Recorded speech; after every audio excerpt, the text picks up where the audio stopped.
Boa noite! Começa agora mais uma live do coletivo Santos Progressista, que está construindo uma pré-candidatura para a cidade de Santos. Eu sou Drida Lorenzo. Eu sou o Renato Roy, que tal? Bora começar essa live aí, agora cheia de livros aqui atrás. Essa é a live sobre a saúde. A gente vai receber aqui na live de hoje a Cristina Bis, fonoaudióloga da Rede Municipal e doutora em Saúde, Interdisciplinaridade e Reabilitação pela Unicamp, Arthur Quioro, médico e ex-ministro da Saúde, Fausto Figueira, médico e ex-deputado estadual, e Marcos Caseiro, médico infectologista, e a gente vai debater os desafios do SUS e como está a saúde na cidade de Santos. Só gente fraca, né? Só gente fraca. E eu vou chamar as pessoas que estarão à frente dessa pré-candidatura, que é o Danilo Alves, professor, pré-candidato do coletivo Santos Progressista, a Cristina Bis, o Julinho Bittencourt e a Mariana Dias. Olá, pessoal. Olha só. Boa noite, galera. Boa noite. Gente bonita, né? Boa noite. Boa noite. Legal. Então, a gente tem agora Só o Julinho que é mais ou menos. Julinho não é muito bonito, não, mas o resto é bonito. Tudo bem, Julinho Bittencourt? Gosta, Renato? Tudo bem? Boa noite, né? Já boa noite. Somos lindos, jovens há mais tempo. A Cris estava me perguntando se eu vou deixar, então, agora... Eu não sei. Tá 1-0 para o Palmeiras. Eu estou aqui acompanhando virtualmente o jogo, esperando que as pessoas venham para cá. Venham para cá que eu vou narrando o jogo enquanto as coisas acontecem. Lá vai o Palmeiras, correndo pela direita, para trás. Mas olha só, eu vou deixar então a Mariana, o Julinho, o Danilo e a Cristina aqui na tela, que são as 4 pessoas pré-candidatas do coletivo Santos Progressista, um movimento que nasceu aí, que reúne já centenas de pessoas. E tem uma coisa importante para dizer. Saiu o Gustavo Scarpa, entrou o Luiz Adriano, tá? Então vão acompanhando aqui. Tá bom. Muito importante isso. E quem quiser conhecer o nosso coletivo, né, pessoal, coletivo Santos Progressista nas redes sociais, tem uma carta de princípios e você pode fazer parte desse movimento. É só mandar uma mensagem para a gente e vem com a gente, né, vem conosco fazer parte desse movimento. E eu vou deixar então as 4 representantes aqui, pré-candidatos, aqui na tela, para que cada um... Vamos fazer uma ordem. O Danilo... Primeiro a Cristina Bis, porque ela vai continuar depois com a gente. Então, ela abre agora, ela aqui é santista. Aqui é o seguinte, se você não for santista, como o coletivo é Santos Progressista, tem que dizer que é santista, viu, Danilo, viu, Mari, viu? O Julinho eu nem falo nada porque eu sei, entendeu? Então, Poxa, de nascença. É Santos o nome do coletivo, gente. Cristina Bis, com você, primeirinha aqui da gente. Oi, gente, boa tarde. Eu sou, na realidade, eu vim para Santos em 87, né? Eu sou do interior de São Paulo, mas eu tenho 55 anos de idade, então a maior parte da minha vida eu vivi aqui em Santos, já fui considerada por santistas, como santista. Agora, de time, gente, eu sou corintiana, viu? Aqui estou tentando, mas esse não tem... saúde. Mas metade da família é santista. Meu pai era santista, torcia pelo Santos. Tenho família aqui em Santos, então, boa noite. Faço parte desse quatrilho aqui maravilhoso, com muita honra, compondo esse grupo, o Coletivo Santos Progressista, né? Vim para Santos, tinha acabado de me formar, e aí segui carreira, cresci aqui em Santos no SUS profissionalmente, né? Porque eu entrei logo que cheguei aqui, eu entrei no primeiro concurso público aqui em Santos. E aí fiz toda a minha carreira, cresci aí no SUS, tendo uma experiência muito, muito, muito importante aqui em Santos, né? E é isso, estamos aí. Estou muito contente, por um lado, de estar discutindo esse tema, desse coletivo ter abraçado o SUS, né? Ele compõe a Carta de Princípios do SUS. Estou muito contente de ter esses convidados aqui hoje para discutir essa situação, mas, por outro lado, é bastante triste, porque hoje a gente chega à marca de 100 mil pessoas que foram vítimas do Covid.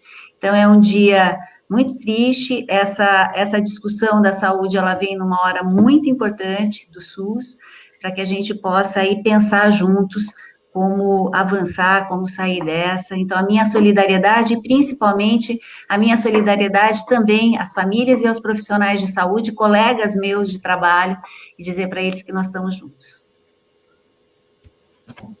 Vamos pôr o Julinho Bittencourt para falar na sequência, e vou dizer uma coisa, Julinho, acabou de sair o Carlos Augusto e entrar o Sid Clay no Corinthians. Você vê que só nome de craque, hein? Carlos Augusto e Sid Clay. Renato, eu tô meio na onda do Casagrande. Sabe o que está acontecendo? Em hipótese alguma, não se devia jogar futebol, é um jogo de contato.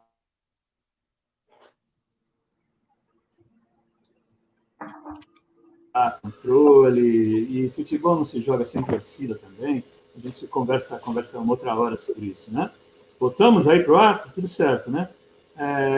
Eu queria entrar pegar uma carona aqui na fala da Cris, né? A Cris que está capitaneando hoje a nossa conversa sobre saúde e tal, dizer que é um dia muito triste. Eu estava editando hoje de manhã na Fórum e coloquei no ar, a última notícia que eu coloquei no ar foi um vídeo do nosso presidente, o presidente deles, né, o Jair Bolsonaro, dizendo há 4 meses atrás que a Covid não ia matar mais do que 800 pessoas no Brasil, que ia ser parecido com H1N1, etc.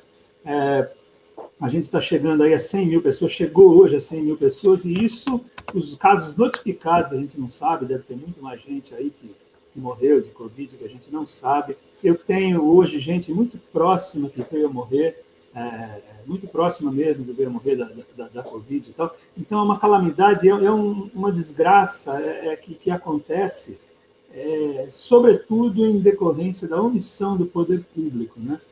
Então, a gente tem hoje aqui para falar com a gente, na live, 4 pessoas, a Cris, uma delas, né, que faz parte do nosso grupo, um ex-ministro da Saúde, que é o Arthur Pioro, o doutor Fausto Figueira, que foi deputado estadual, que é um grande médico também, e o infectologista Marcos Caseiro. Essas 4 pessoas que vão falar são pessoas que apoiam aqui o nosso coletivo, e a gente tem apesar da tristeza, tal, tem um orgulho imenso de contar com essas pessoas, e a gente fica imaginando aqui, nosso quarteto e todas as pessoas que compõem esse coletivo, né? A gente já está indo para mais de 1.000 pessoas, tal, que apoiam, que nos apoiam, etc.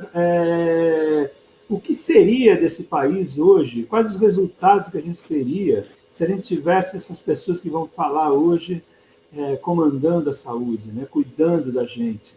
Essa é a grande questão que fica para a nossa fala de hoje. O que acontece hoje no Brasil, o que acontece hoje em Santos, o que acontece hoje em toda parte, é resultado da omissão do poder público e nada mais, né? Tudo isso podia ter sido muito minimizado, como aconteceu em outros países. Então, vamos em frente, que hoje vai ser muito importante, vai ser muito emocionante, vai ser muito legal ouvir o que essas pessoas têm a dizer. Grande abraço para todos.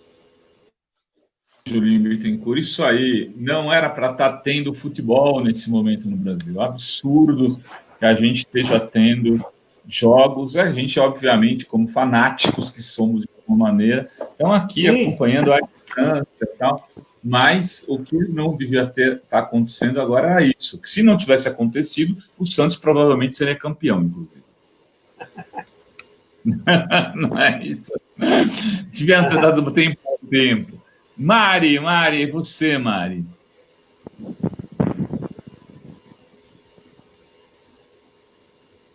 Boa noite a todos e a todas. Meu nome é Mari Dias, nasci e cresci em Santos, sou formada em comunicação social e pedagogia, atualmente leciono como auxiliar de inclusão, que foi uma das minhas grandes paixões que eu descobri durante o curso. E na área da comunicação, eu trabalhei como assistente de produção de vídeos, como produção de shows e eventos voltados à cultura hip hop, e também ações sociais relacionadas à fotografia. Eu fui voluntária durante 6 anos no programa Escola Total, e eu atuei como auxiliar de núcleo e como AVP, Atividade da Vida Prática. O programa ele atua no contraturno do ensino regular das escolas públicas de Santos, e é um programa bem interessante, porque ele oferece bastante atividades para os alunos. E eu gostei muito de participar do programa, e foi dali, né, por eu ter conhecido muitas crianças, jovens, de toda Santos, que eu comecei a despertar assim, esse interesse, essa vontade de trabalhar na área da educação. E hoje eu faço parte do Coletivo Santos Progressista, sou uma das 4 pré-candidatas à vereança de Santos. Nós 4 representamos mais de 150 companheiros aí, que a gente está querendo ver uma nova Santos, com possibilidades para todos e todas.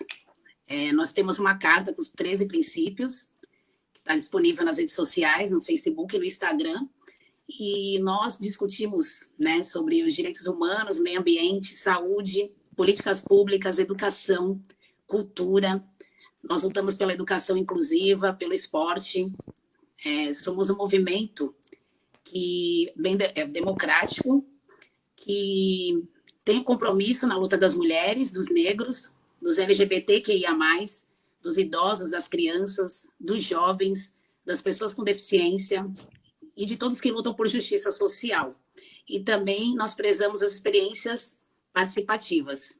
Defendemos o ECA, o SUAS, o SUS, e se tratando de SUS, eu e minha família, nós defendemos o SUS, usamos o SUS, e foi por causa do SUS que minha avó foi diagnosticada precocemente, há quase 20 anos, com Alzheimer, e com esse diagnóstico precoce, ela completou esse ano 100 anos, e ela tem uma qualidade de vida excelente, e só agora que ela está apresentando alguns sintomas, mas bem assim, distinto, bem leve.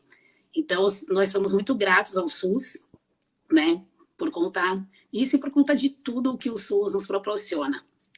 E a live de hoje eu acho que é de extrema importância, porque a gente tem, assim, profissionais que defendem o SUS, profissionais super capacitados, e é bom a gente dar uma olhada nessa live até o final para a gente ver e ter a noção da importância que o SUS tem a nível nacional. Muito bom, muito bom.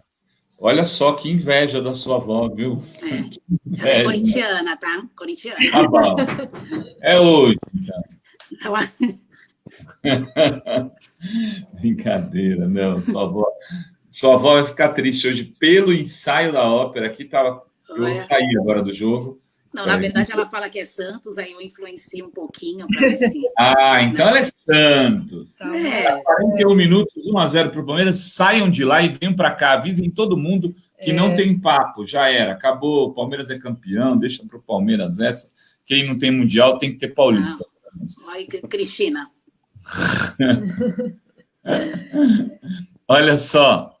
Danilo Alves, aquele bochechudo que vai aparecer na cédula quando você digitar o nome do coletivo Santos Progressista. Boa noite, galera. Quero primeiramente dar boa noite para a Gri, para o Rovai. Boa noite aí para os meus companheiros de Quarteto Fantástico, Julinho, Mari, Cris. Eu quero, antes de mais nada, me apresentar, né? Eu sou Danilo Alves, faço parte dessa pré-candidatura. No caso, sou eu que vou aparecer na cédula, ó, no monitor, essa carinha redonda, mas, obviamente, né, representando esse coletivo maravilhoso aí que a gente está construindo e crescendo mais e mais a cada dia. Né? Eu sou formado em filosofia aqui pela Unisantos, né, eu sou mestre em Ciências Humanas e Sociais pela UFABC, e a minha trajetória política é a trajetória da sala de aula. Né? Dentro da sala de aula, principalmente na rede estadual, que eu me construí, né, enquanto percepção política, né, vendo o drama do que é a educação pública, vendo o drama real e cotidiano de inúmeros alunos, enfim, vendo a vida como ela é, né? Então, assim como a Mari, a educação é o meu espaço de atuação, o meu espaço de percepção de mundo, né? E junto com esse grupo, eu acho que isso é o que há de rico entre nós, né? A gente tem uma galera de educação, a gente tem uma galera, aliás, que é um privilégio poder ter o Marcos Caseiro, Fausto, a Cris, né? Um pessoal da saúde muito potente, né? E com uma grande bagagem para pensar conosco e pensar política pública. Tem o Julinho e mais uma galera da cultura, né? Que fundamentalmente fez a cultura em Santos até então, né? Então, eu acho que o brilhantismo dele, eu sempre falo que o brilhantismo desse coletivo são pessoas que entendem a importância das políticas públicas, né? E que têm essa vontade de fazer. E pegando esse gancho sobre esse dado, né? Terrível, né? Muito triste que nós alcançamos as 100 mil mortes hoje, pegando essa fala muito boa que a Mari fez sobre o SUS, eu acho que é isso. Eu acho que, acima de tudo, o coletivo Santos Progressista, ele defende a importância e o papel do Estado, né? No desenvolvimento de políticas públicas, seja na educação, seja na saúde, seja na cultura, né? As coisas, a gente só não está num caos ainda maior do que já está, graças aos profissionais da saúde, os milhares de médicos, os milhares de enfermeiros, né? Auxiliares de enfermagens que estão aí na luta diária e cotidiana, muitas vezes também se contaminando, enfim, ficando isolados dentro de casa para não passar para os seus filhos, né, para irmãos e irmãs, enfim, é uma luta cotidiana, muitas vezes se deixar uma luta invisível, a gente não percebe, e acha que está tudo certo, tudo bem, né? E é isso, gente, vamos aproveitar, né, eu acho que vai ser extremamente produtivo, né, esclarecedor, esse papo que nós temos hoje. A gente quer agradecer, então, os colegas agora que são os candidatos aí do nosso coletivo, pré-candidatos, ainda bem que tem a Adri aqui ao meu lado. Aí a gente vai fazê-los descer da jangadinha, com exceção da Cristina, que fica. Fala, Julinho. Eu queria só falar uma coisinha antes, que eu me esqueci. Eu queria fazer uma homenagem a Dom Pedro Casaldáliga, que morreu hoje, né? Um grande religioso, um grande ser humano que veio para o Brasil, foi um presente que a gente ganhou da Espanha, ele foi embora, nos deixou hoje, mas deixa um legado maravilhoso, então é isso. Com certeza. Muito bom, Julinho, muito bom você ter lembrado isso. Vocês vão voltar daqui a pouco, a gente vai subir no lugar do Julinho, da Mari e do Danilo, a Cristina fica, a gente sobe o Caseiro, o Fausto e o Quioro. E jangada forte, hein? Doutor Fausto. Doutor Fausto se preparou para essa live. Dê uma olhada. Está lá com olha, turbinadíssimo. Tudo bem com o senhor, doutor Fausto? Peraí, mais ou menos. Peraí. Mais ou menos. O Fausto, para quem... Pronto, agora estou... Agora está... Estamos ouvindo. Estou bem. Bem dentro do possível. Acho que a gente está vivendo um momento tão dramático aqui no país. Eu vi agora há pouco a mensagem do Arthur, a indignação com essas 100 mil mortes. Quer dizer, é algo absolutamente inconcebível. E o mais duro nisso é a gente ver a banalização das mortes, como elas de algum jeito estão acontecendo, né? Morreram 100 mil, como se isso fosse nada. Só para lembrar, a gente recentemente ficou muito chocado com as mortes no Líbano, a explosão no Líbano. Quer dizer, o que está morrendo no Brasil, morreram 160 pessoas no Líbano. O que está morrendo no Brasil é 7 vezes mais o que morreu de gente numa explosão por dia, 7 vezes mais do que na explosão do Líbano. Brumadinho matou 259 pessoas, foi algo que deixou o país numa comoção enorme. Morrem por dia 4 Brumadinhos, 4 vezes mais gente do que na catástrofe do Brumadinho. Quer dizer, e essas mortes, de algum jeito, hoje, da Covid, elas estão se tornando como coisas naturais. Eu me lembro do Lula comentando que que o pior dia do mandato dele, dos mandatos dele, foi o desastre da TAM, onde morreram 199 pessoas. 5,5 vezes mais gente morre por dia do que no desastre da TAM.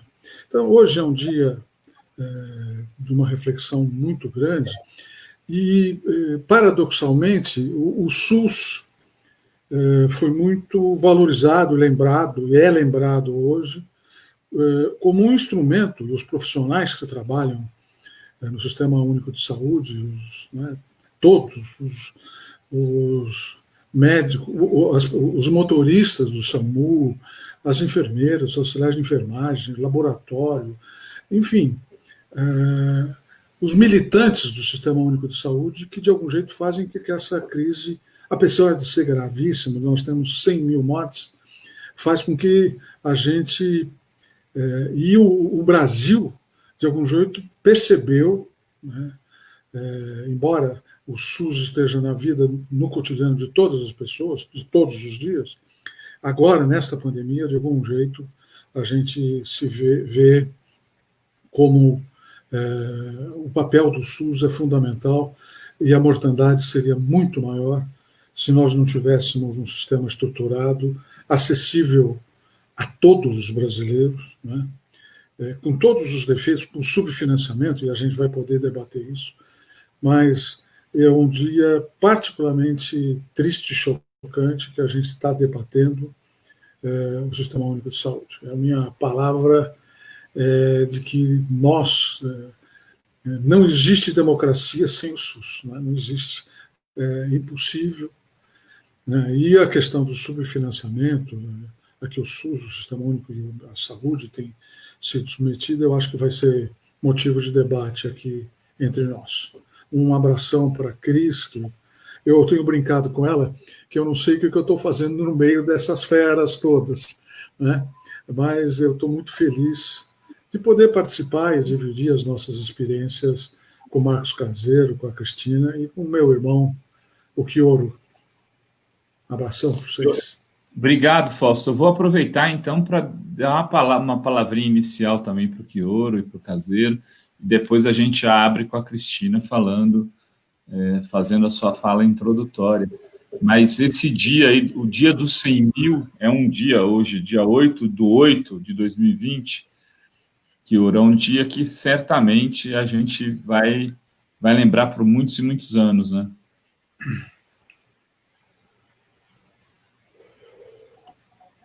Sim, Rovai, eu queria dar um abraço a você, Nadri, um abraço forte no Marco Caseiro, com quem eu tenho me encontrado mais frequentemente agora. Mas, só estou morrendo de saudade de você, aproveito esse momento para abraçar você, a Tânia, te dar um beijo bem grande, estou morrendo mesmo, olha, você não imagina quanta saudade, né?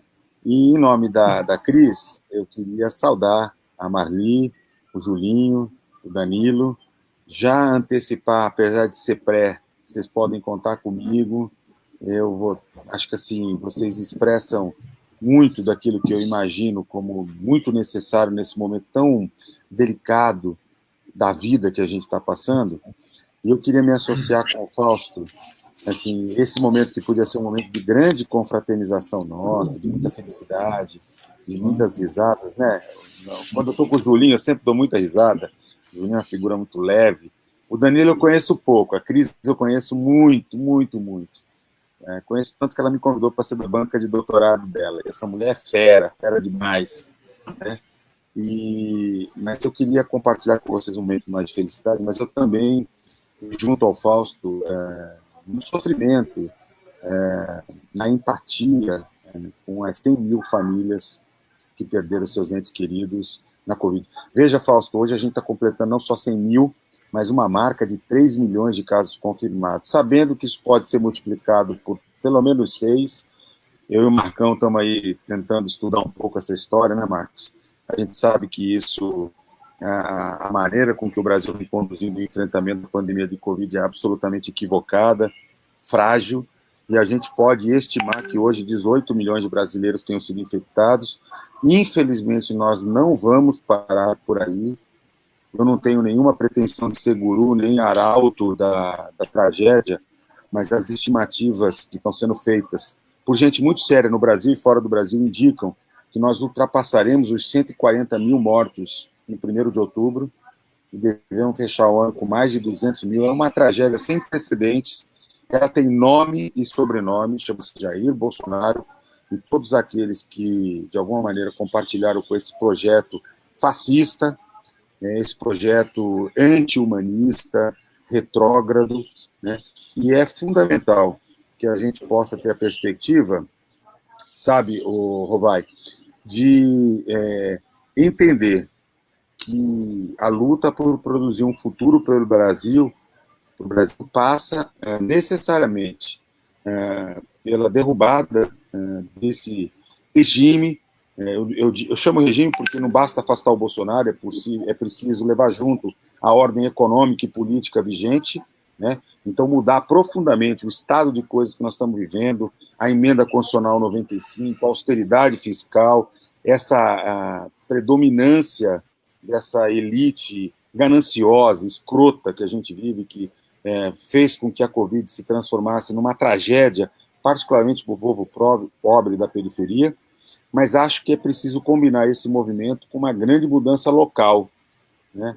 Por isso que é fundamental, nesse momento, na nossa cidade, na querida Santos, ainda que o nosso Santos ande mal das pernas, né? Mas o Esmeraldinho está aí para dar uma retomada no fôlego dessa história, mas que a gente consiga entender a importância de eleger um projeto de mudança dessa cidade que passa pela Câmara de Vereadores. O Fausto tem uma experiência fantástica, né, como vereador, como deputado, que nós todos não tivemos. Ele sabe o quanto que é importante para a gente mudar o estado de coisa, e eu fico muito feliz, cara, juntar a competência, o compromisso de Danilo, de Marli, de Julinho, de Cris, né, diferentes concepções, assim, eu fico muito mais à vontade, inclusive, não só de pedir o voto, né, mas de acreditar que é possível mudar a nossa cidade a partir desse mandato coletivo.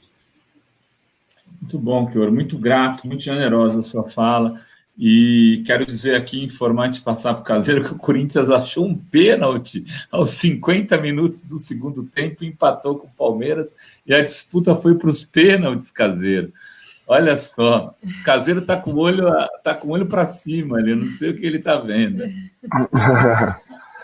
Não, tudo bem, pessoal, eu sou santista, cara, mas assim, ainda que eu acho que o momento realmente não tá para a gente falar de futebol, né? O momento eu tinha combinado até de preparar uma coisa aí, mas a gente está num momento muito difícil. Então, primeiro, queria agradecer, viu, o convite, aí a Adri, o Rovai, eu sempre estou ouvindo lá na fórum, e é uma honra estar aqui com vocês, a Cris, né, o Julinho, que me trouxe aí para essa encrenca, que nós nos encontramos há pouco tempo, o Fausto Figueira, que eu não via há muito tempo, né, e, o Arthur é um exemplo, a referência de todos nós, um ministro, né, uma honra estar aqui conversando com o ministro da Saúde, quando esse país se dava ao luxo de ter um ministro, né, que nós temos hoje, né, um interino há 2 meses, sei lá, e um bando de vagabundo que tem, mas de qualquer maneira, a honra estar com vocês todos, né, e poder estar dividindo esse espaço aqui com todos.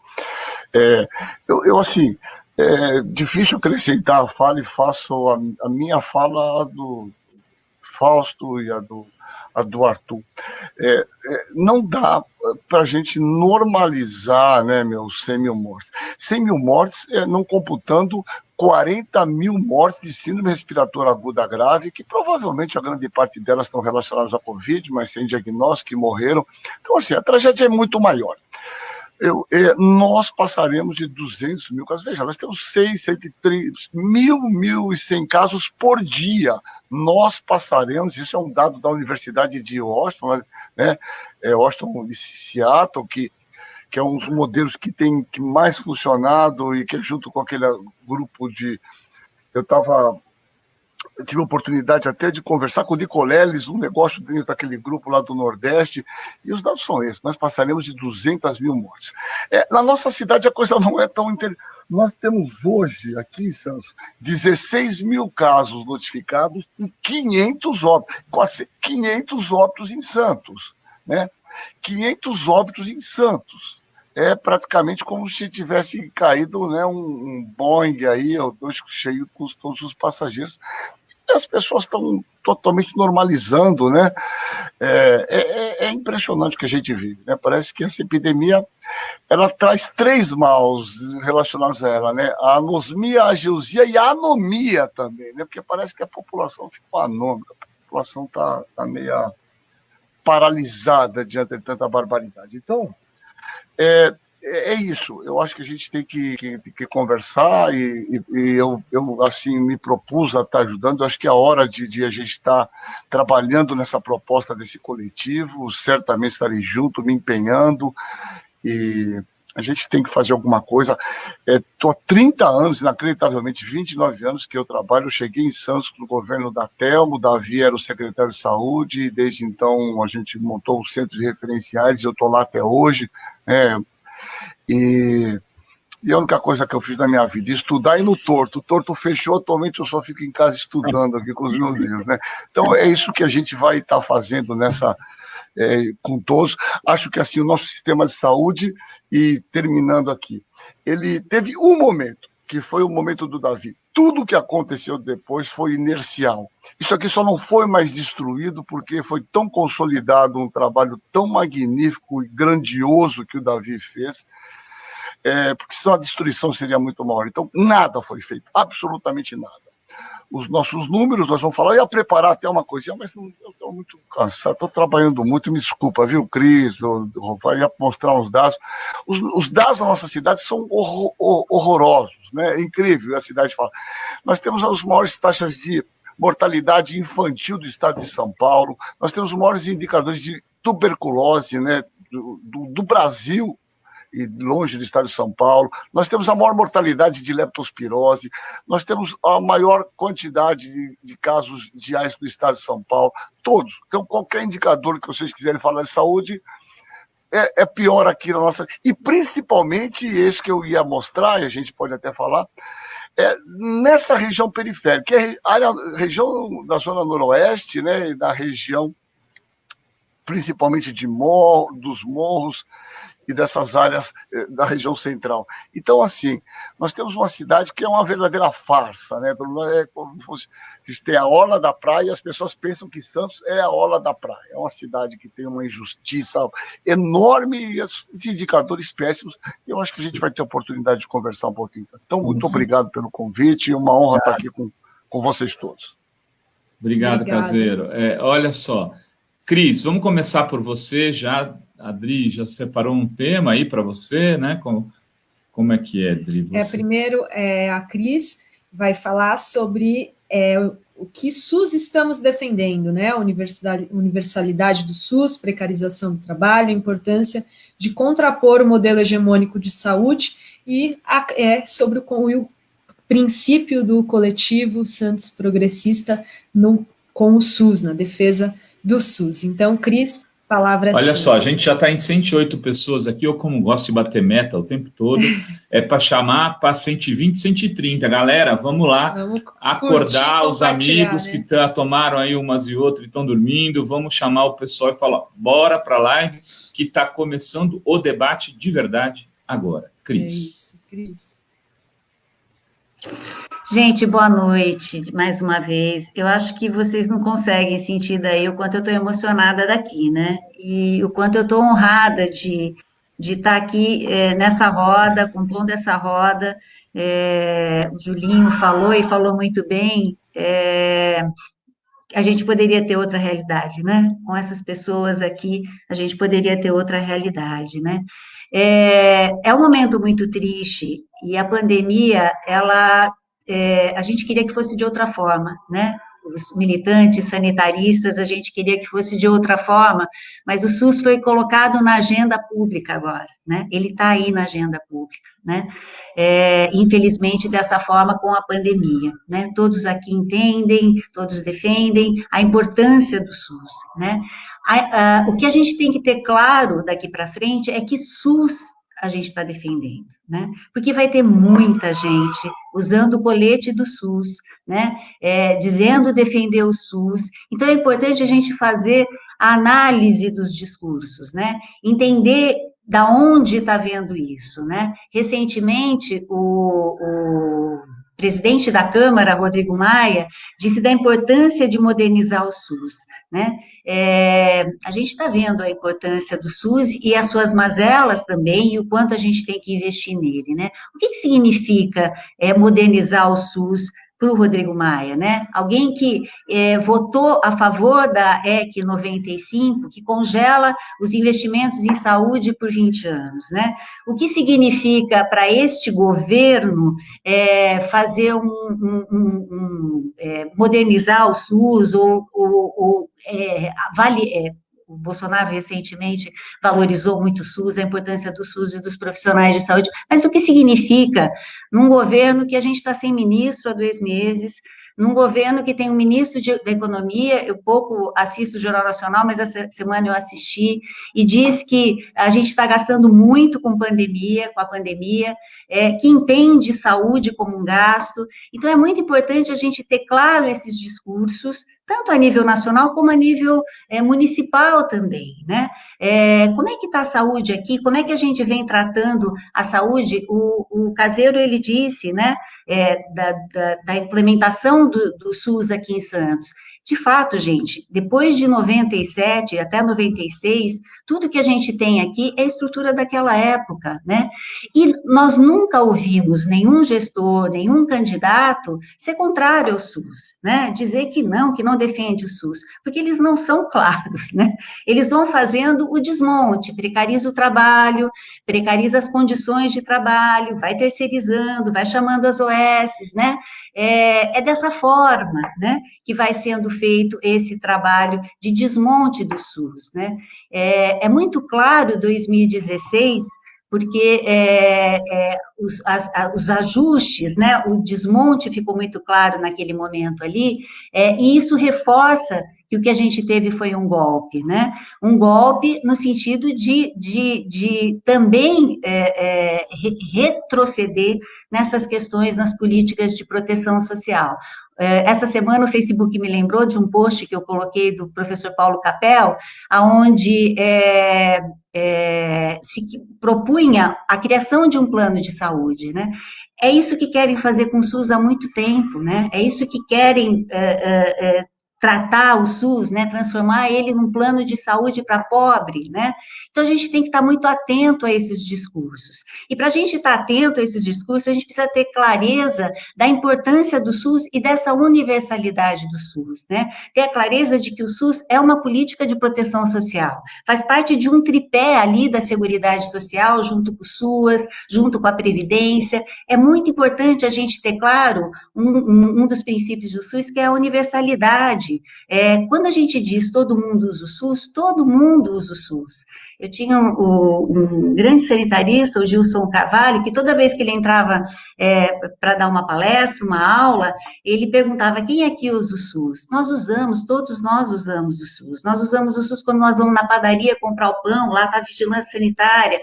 Nós usamos o SUS quando a gente vai para um restaurante, também a vigilância sanitária, quando a gente se vacina contra a gripe, a imunização, os bancos de sangue. O Caseiro pode falar muito disso. Gente, tá uma festa aqui em volta. Mas o Caseiro pode falar muito disso na época da AIDS aqui em Santos, na época da epidemia, como eram os bancos de sangue que não tinham controle público, né, que muitos pegaram, hemofílicos, contraíram a AIDS. O SUS é tudo isso, o SUS é hemoderivado, o SUS é o SAMU, né, que te resgata quando você tem um acidente. Então, é muito importante a gente repetir isso e fazer com que as pessoas incorporem isso, né. Eu vi uma aula da professora Carmen Teixeira, da Federal da Bahia, e ela disse: não é o sujeito e o objeto, né? Eu sujeito e o SUS objeto. É sujeito e objeto junto, né? A gente precisa ter essa clareza aí do SUS, né? Da universalidade do SUS, né? E também a gente precisa avançar numa questão importante, que é esse modelo hegemônico que a gente tem, né? O SUS, ele não é só assistência médica, o SUS, ele não é só assistência hospitalar, o SUS é, sim, a necessidade de uma rede de assistência e que ela seja em rede, mas o SUS também é moradia, é saneamento. A gente teve em conversa com o Conselho Municipal de Saúde há pouco tempo, agora, essa semana, representantes do Conselho, tem 8.000 crianças que moram em palafita, né? Mais de 70.000 pessoas que não têm acesso à água encanada. Lembro de um quadro gráfico, Caseiro, logo no começo da pandemia, e que foi por bairros que foram colocados os dados, né? E eu lembro do Gonzaga, que era onde a maior concentração de contaminados pelo Covid, acho que era 34 na época, era bem no comecinho, e no centro, que é ali onde tem as regiões dos cortiços, era a maior concentração de óbitos, eram 11 óbitos, né, naquele comecinho lá. Veja, essa região está aqui, a gente passa por ela todo dia, né, então é muito importante a gente ter a clareza disso. O SUS, ele é um dos princípios, ele está na Carta dos Princípios, e eu queria, rapidamente, ler para vocês aqui aquilo e quais são as defesas. Eu represento aqui o grupo da saúde do coletivo, e eu gostaria de dizer a vocês quais são as defesas que a gente faz, né? A revogação da emenda constitucional 95, o Arthur chegou a comentar sobre isso, é a PEC da morte, que congela os gastos em saúde por 20 anos, vai começar agora no dia 11, o Nacional de Saúde vai lançar uma campanha, já tem uma petição, eu posso passar aqui depois para vocês, porque o ano que vem, gente, vai ser 35 bilhões a menos destinados à saúde, né? E toda a proposta de modernização do SUS terá que ter serviços em todos os níveis de atenção.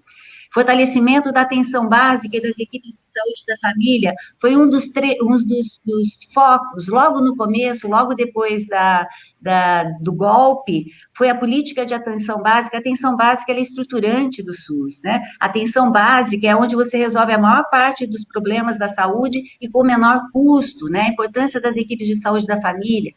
Esse coletivo defende o SUS contra a privatização. Aqui na cidade, a gente tem tido um avanço muito grande das terceirizações, fortalecimento do Conselho de Saúde e Conselho Gestor Local. A gente conversando com o representante do Conselho de Saúde, a gente vê que o Conselho de Saúde já está fazendo esse trabalho, a importância de voltar para as comunidades, a importância de conversar com as comunidades e com os movimentos sociais. Esse coletivo defende o estímulo à educação comunitária. Esse coletivo também defende uma política de valorização de toda a equipe multiprofissional de saúde, com isonomia, carga horária de 30 horas, a gente defende na saúde se tem uma carga horária de 30 horas, mas a gente defende também a isonomia, porque aqui na Prefeitura de Santos, para vocês terem uma ideia, nas categorias de nível superior, existe no mesmo serviço profissionais, categorias que trabalham 30 horas e outras que trabalham 40 horas semanais, né?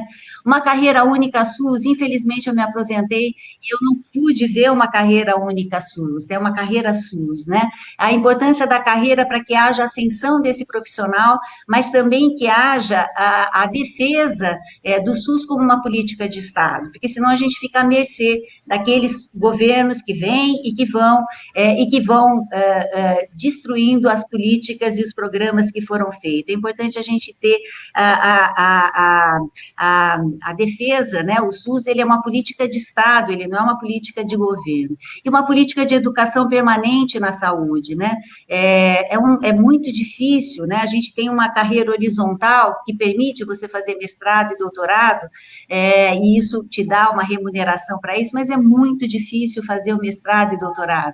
Eu contei com duas chefias muito, muito sensíveis, que inclusive participaram tanto do meu mestrado quanto do meu doutorado, mas isso é muito difícil, né? E uma capacitação também, uma educação permanente que olhe para a rotina do serviço dos funcionários. Não basta só, gente, a gente condecorar funcionário, a gente tem que dar estrutura, a gente tem que dar condições para que esse funcionário exerça a sua profissão, né? era isso. Estou muito esperançosa aqui de que juntos a gente vai conseguir se mobilizar na defesa desse SUS, mas a gente precisa ter a clareza de que SUS a gente está falando. Muito obrigado, Cris. Pauta muito de legal. prefeita, né, aí, Robai? Isso é pauta de prefeito. Pois é, eu estava pensando nisso. Quem sabe daqui para se mobilizar para a defesa do SUS, a gente vai precisar ter a clareza de tudo isso, né? Então, e olha, o Legislativo, quem aprovou a emenda constitucional 95, passou pelo Parlamento, né? Muita coisa está passando pela Câmara aqui de Santos, a gente precisa entender que o Legislativo ele é muito importante, tem que ter a clareza do que é o SUS, né? Mas eu vou te falar uma coisa aqui em segredo, que ninguém nos ouça, mas esse coletivo Santos Progressista está formando quadros para deputado estadual, deputado federal, prefeito, viu? Ninguém, como a gente está aqui só eu e você, então ninguém que nos ouça. Né, Dri, como é que é? Pois é, e agora a gente tem, então, o Só Marcos... o Fausto com aquele fone dele está ouvindo também, né? Só ele. O Fausto já viu que o Palmeiras foi campeão. Aqui, aqueles que estavam vendo o jogo podem vir todos para cá agora. Acabou o Paulista. Maior barulho aqui, maior torcida. Olha isso. Legal, olha só, é pela ordem aqui da nossa live, agora a gente tem o Marcos Caseiro falando um pouco do cenário local da pandemia que estamos aí enfrentando. Então, Caseiro. Então, pessoal, muito legal. Eu também estou realmente muito feliz, muito animado. Eu acho que, assim, com esse encontro dessas pessoas todas aqui, eu estou realmente muito feliz. A Cris é uma amiga de muitos anos, né? E o Julinho, e de repente juntar todas essas pessoas é uma coisa realmente fantástica, fantástica. Acho que é um momento histórico aqui na nossa cidade, que eu espero retomar. Eu já tinha tomado como meta aqui na minha cabeça que, na verdade, a gente tem que fazer alguma coisa, né? Não é possível. Sou eu que falo? Não sei, Fausto, pode falar. Fala aí, Faustão, fala um pouquinho, depois você é sempre o primeiro, Faustão, fala aí. Vai aí, depois eu falo. Quer que chame o Gustavo? Não. Vai você, Faustão, fala aí.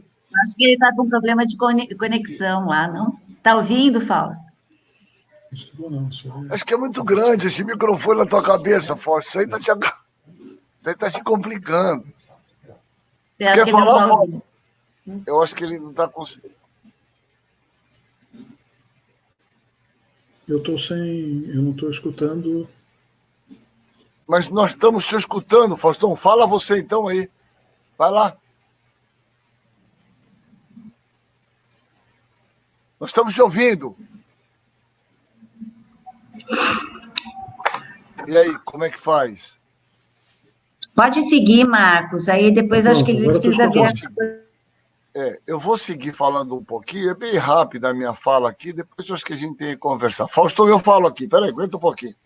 Então eu acho que isso certamente é um momento muito especial, acho que na minha vida particularmente, e estou muito feliz, é inacreditável juntar essas pessoas, juntar a Cris, né, juntar aí o Danilo, a Mari, o Julinho, que a gente conhece há muito tempo também.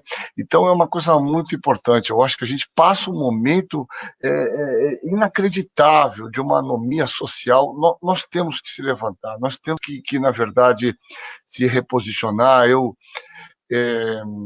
tenho algumas ideias, eu acho que eu tenho alguma história aqui em Santos e vou participar efetivamente. A minha participação ainda aqui que eu acho que nós tenhamos um grande problema pela frente ainda. Eu acho que essa epidemia ela se configura numa situação não claramente ainda resolvida, muito pelo contrário. Eu acho que nós temos o que o Nicoleles falava lá no efeito bumerangue. Nós já estamos observando a diminuição de casos, mas ela vai e retorna. E tem muitas explicações para isso, né? A saída dessas pessoas mais vulneráveis que estavam até certo ponto isolado. Então, o que nós temos é um cenário muito complicado pela frente e que, na verdade, eu estava vendo outro dia na reunião no sábado passado, ainda que eu não tenha falado nesse coletivo, só rapidamente isso.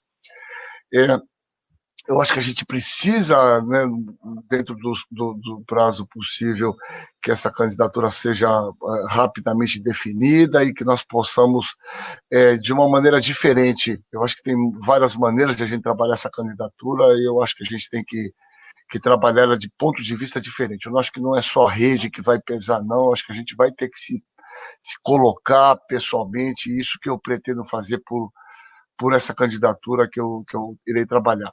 Na questão de saúde de Santos, eu concordo muito com a fala da Cris. Eu acho assim, nós estamos passando de uma maneira desapercebida num momento em que ocorre numa velocidade talvez célere, igual à evolução dos mortos do Covid, a questão da terceirização da saúde. Veja, nós temos um hospital do Salvador terceirizado, praticamente muitos médicos terceirizados, onde eles abriram um ambulatório, que foi construído junto com a Fundação Lusíadas, lá perto do Campus 3, na Pereira Barreto, muitos médicos terceirizados que são contratados via hospital, que estão trabalhando no atendimento, que era o nosso serviço de retaguarda ambulatorial.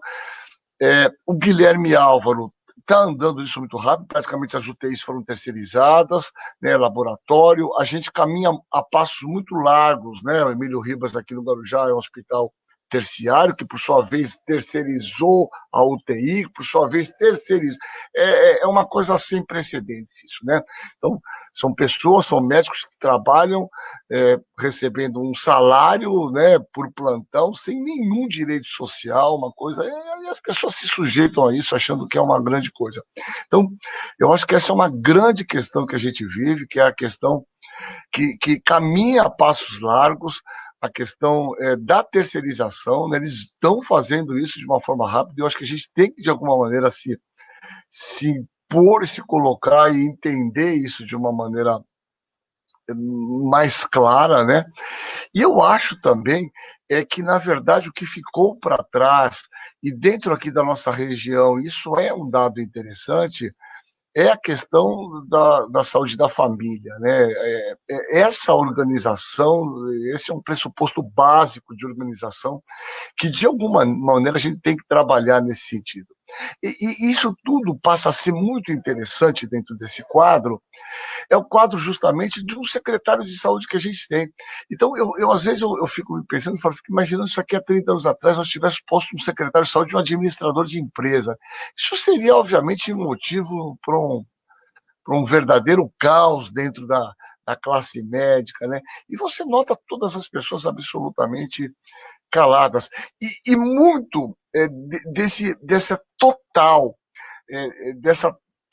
incapacidade de gerir o sistema de saúde pública, que eu vou repetir, ele andou nesse período de uma maneira inercial, nada foi feito, né?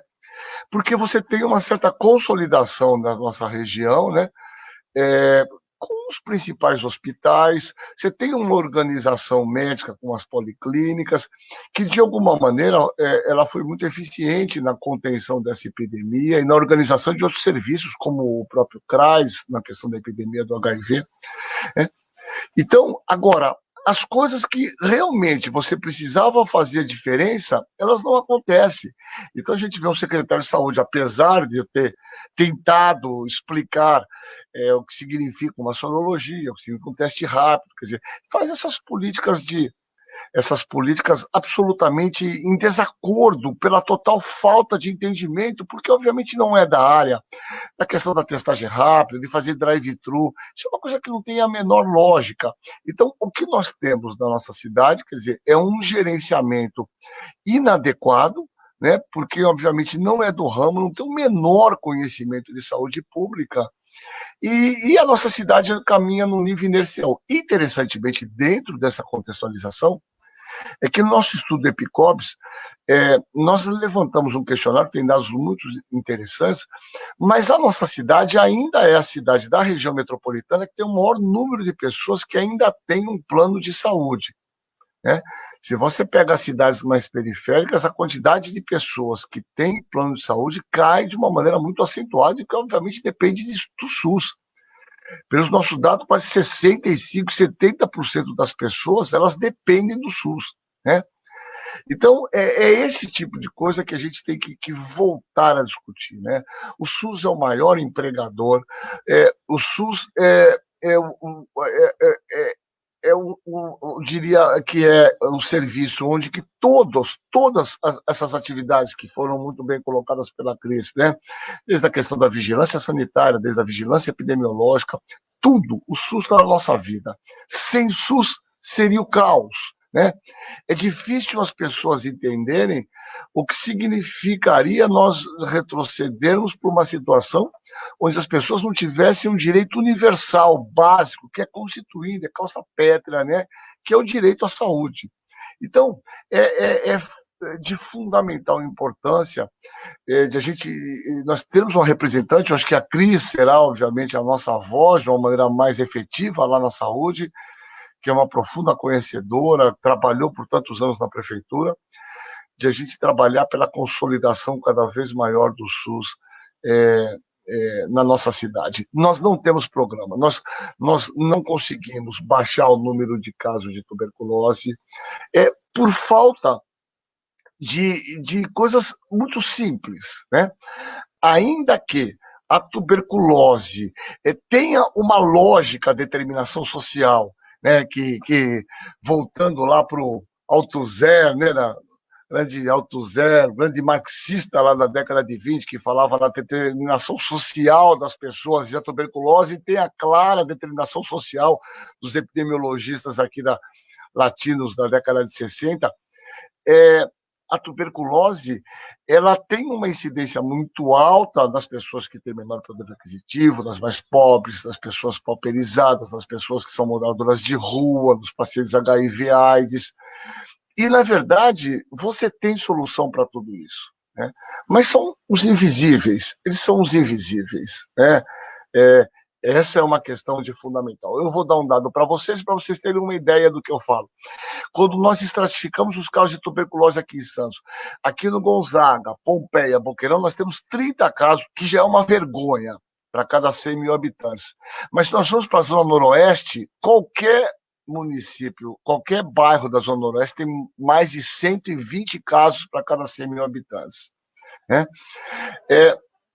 Nós tivemos, e para a gente ver que essas pessoas são as mais vulneráveis, nós tivemos de mortalidade por Covid aqui, por exemplo, no Aparecida, tivemos 47 óbitos, 47, se eu vou ver exatamente esse dado, o que daria um coeficiente de incidência em torno de 128 casos para cada 100 mil habitantes. Mas você vai lá para o Castelo, Jardim Rádio Clube, 280 casos por 100 mil habitantes.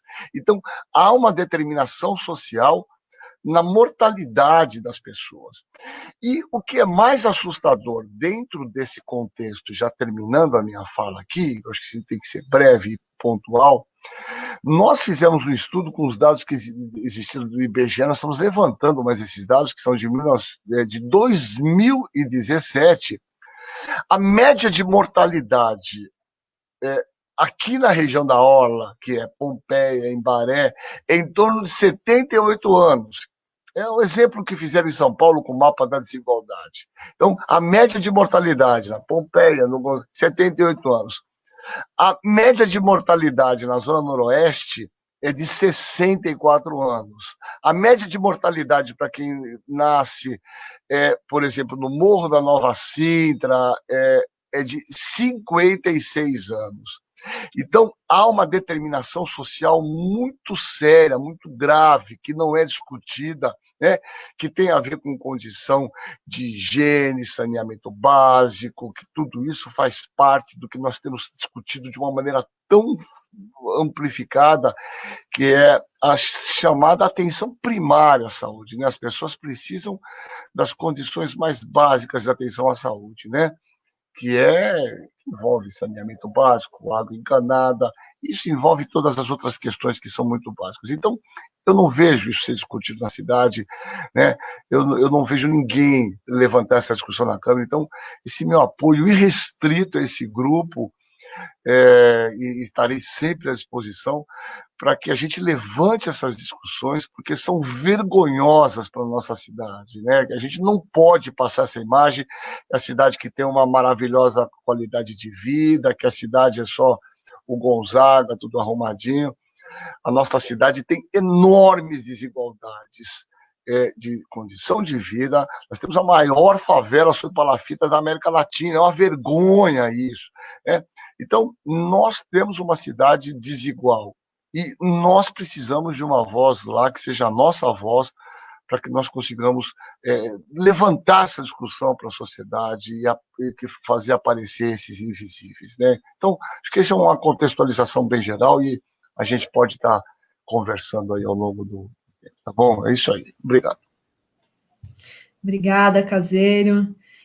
Agora a gente vai chamar aqui o Fausto para falar sobre a importância... O doutor Fausto. Doutor Fausto. Vou falar sobre a importância do legislativo na defesa do SUS.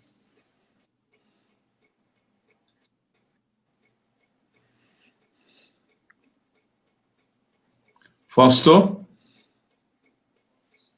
Fausto? Tá ouvindo a gente? Cadê aquele seu fone? Acho que é melhor você botar aquele negócio de astronauta que você estava usando.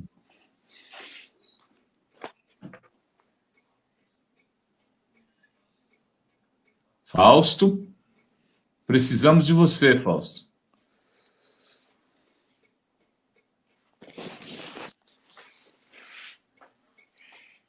O Fausto não está nos ouvindo. Está ouvindo a gente? Se não, passamos para o Quioro. Agora estou. Agora vai. Agora vai. Agora estou. Então, agora a bola está no seu pé. Oi.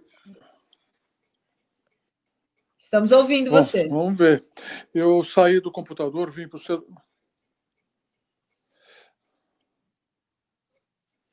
Bom, vamos tentar aqui. Eu estou com muita dificuldade de comunicação. Não sei se vocês estão me escutando. Está me escutando? Estamos sim. Bom, eu vou falar, não sei se vocês estão me escutando. Estamos sim. A Cris tinha me pedido para falar sobre o mandato como instrumento de defesa do SUS. Eu, na minha história de vida, eu acho que fui muito pela política. Na hora que você percebe que, como médico, você passa a medicalizar a crise social. Você começa a ver que os pacientes que estão internados nos hospitais têm atrás de si, geralmente, crises sociais.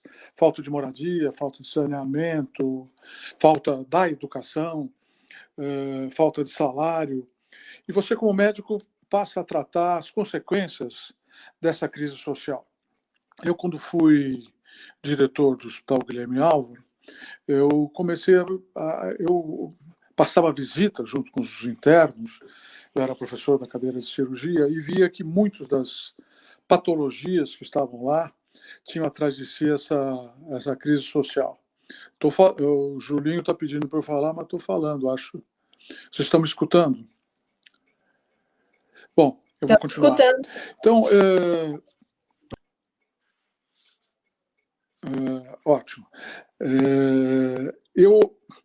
É difícil falar sem o retorno, mas o Julinho está dizendo que dá dano para ouvir.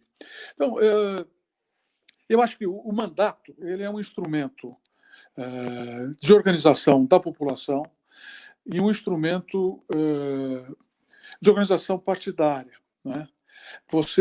O mandato serve para você fazer as coisas que as pessoas estão nos mandando fazer. Então, quando eu vejo esse grupo com Danilo, a Mari, a Cris e o Julinho, seguramente a gente se vê representado por um sentimento coletivo. Ninguém pode exercer um mandato e tem um mandato como uma propriedade sua.